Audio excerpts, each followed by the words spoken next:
Hello everyone. Welcome to Mandarin Pod for Children. I'm Grace. To protect speakers' privacy and enhance audio quality, some or all voices in this episode are created with AI assistance. The content is inspired by real-life classroom experiences of the eChineseLearning teaching team.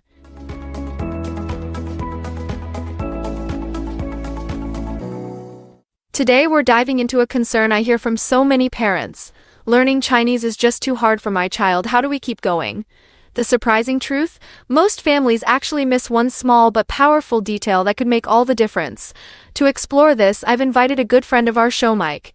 Mike's daughter Emma is 6 years old and recently started learning Mandarin. Like many kids, she hit a bit of a wall early on. Welcome, Mike.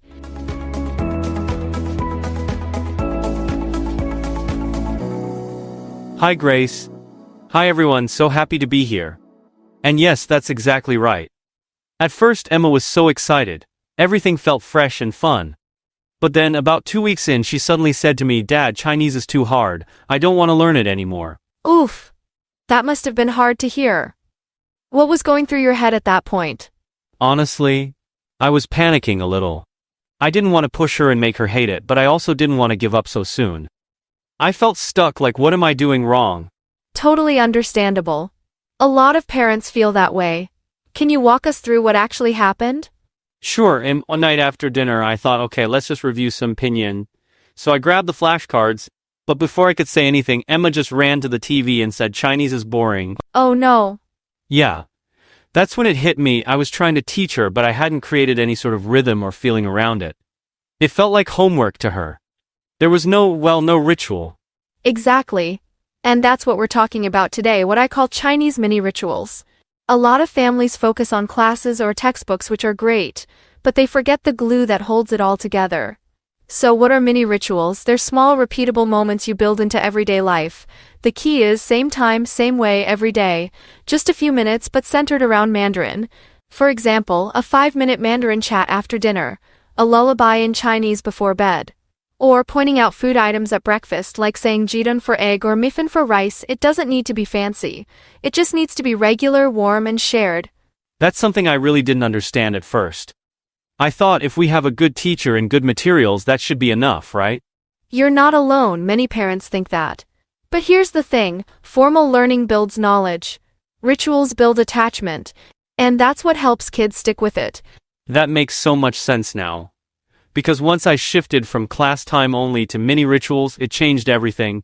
Tell us more. What did you try? Well, now every night after Emma brushes her teeth, we play one Chinese song. It's short and fun. Sometimes it's Liang Ji Lao Hu. We sing along and pick out one new word to remember. Some nights she even reminds me, "Don't forget our Chinese song." That's amazing. And see, it's not long. It's not hard. But it's yours. That's the magic. So why do rituals work so well? Let me break it down. First, they create anticipation. Kids know after dinner is Chinese time. It becomes something they expect and look forward to. Second, it makes learning personal. It's not just school stuff. It's our thing, a special moment with mom or dad. Third, it's manageable. 5 minutes a day is way easier to stick to than long, intense study sessions. And lastly, rituals make kids feel emotionally safe. When things are consistent and fun, they feel more confident to try even when they make mistakes.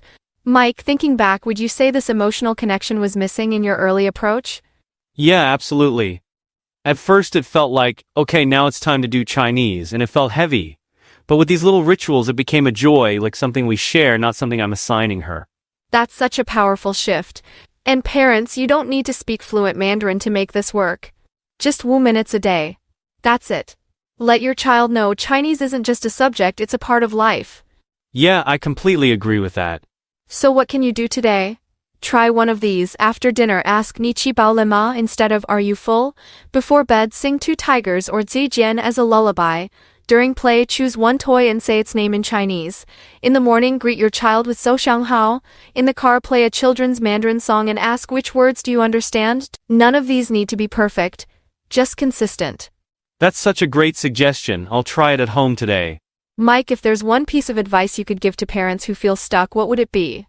Start small. Don't pressure yourself or your child. 5 minutes is enough. And celebrate every little win. When Emma remembers a word, we high-five and cheer.